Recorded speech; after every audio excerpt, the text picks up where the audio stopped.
আমরা রিডিং এর সময় যখন আমরা কোয়েশ্চেন পাবো হাতে, ফার্স্টে কি আমরা কোয়েশ্চেন পড়বো নাকি ফার্স্ট আমরা প্যাসেজ পড়বো? অনেকেই বলে কোয়েশ্চেন্স, অনেকেই বলে প্যাসেজ। কোনো অসুবিধা নাই। আমি যেটা বলি, আফটার এ প্রোফাউন্ড রিসার্চ, আমি যেটা বলি, টাইটেলটা পড়ে তোমরা যে প্যারাগ্রাফটা, ফার্স্ট প্যারাগ্রাফটা আছে, ধরো এত বড় আছে, হাফটা পড়ো, যদি ছোট থাকে পুরোটা পড়ো, 5 থেকে 6টা লাইন পড়ো। এটা ফার্স্ট কাজ করো তোমরা, নট কোয়েশ্চেনে জাম্প করো। প্রথমে টাইটেলটা পড়ে আমি প্রথমে যেটা করব সেটা হচ্ছে, আমি টাইটেলটা পড়ে আমি প্রথম অর্ধেকটা পড়বো, বেসিকলি একটা গ্রাউন্ড পাওয়ার জন্য। তোমাকে আমি চোখ বন্ধ করে একটা জায়গায় ছেড়ে দিলাম, আমি ছেড়ে দিয়ে বললাম যে mister X or miss Y, তোমার আশেপাশে কোনো কিছু নাই। তুমি পা দেখবে একটু একটু এরকম এরকম ভাবে, মানে একটু চেষ্টা করছো যে আমার আশেপাশে কি আছে, মাটি নাকি কোনটা নাকি ইট না কি আছে। তুমি যখন চোখটা খুলে দেখতে পারো তোমার আশেপাশে একটা গ্রাউন্ড আছে অল্প ছোট, অ্যাটলিস্ট তুমি রিল্যাক্স, ওকে আমি দাঁড়ালাম, তাহলে এখন কি ডানে আমি কি করতে হবে, ওকে এদিকে দিকে তাকাই।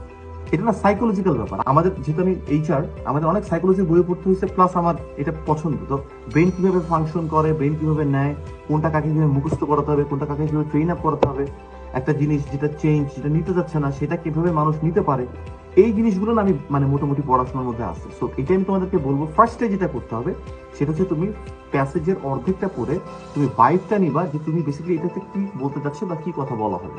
এইবার তুমি কোশ্চেনে আসবা, তো এইটার জন্য তুমি 2 থেকে 4 মিনিট নিতে পারো, কোনো সমস্যা নেই, বা 2-3 মিনিট নিতে পারো যে কি বলছে, তারপর তুমি কোশ্চেনে আসবা। নট ফার্স্টে কোশ্চেনে যাবা, তুমি আগে ভাইবটা নাও, কোশ্চেনে যাবা। ওকে।